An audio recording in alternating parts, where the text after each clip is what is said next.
Washington, Vice President Kamala Harris will make the case before United Nations members on Monday that now is the time for global leaders to begin putting the serious work into how they will respond to the next global pandemic.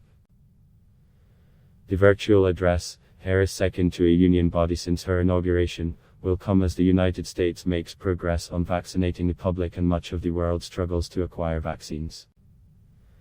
At the same time that the world works to get through this pandemic, we also know that we must prepare for the next, Harris will say, according to excerpts of the speech obtained by the Associated Press. The speech will be co-hosted by union permanent representatives of Argentina, Japan, Norway and South Africa. The Biden administration will mark its first 100 days in office this week. President Joe Biden is scheduled to address Congress on Wednesday and is certain to highlight the headway his administration has made in responding to the worst public health crisis in the U.S. in more than a century.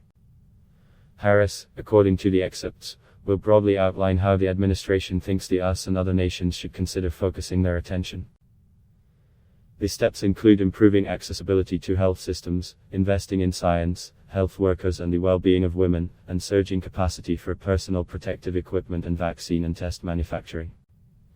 Harris says much has been learned over the last year about pandemic preparedness and response, but that it would be unwise to rest easy. We have been reminded that the status quo is not nearly good enough, and that innovation is indeed the path forward, Harris says.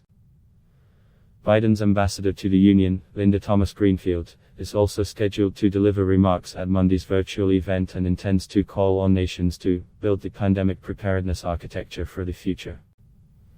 We must be ready for the next.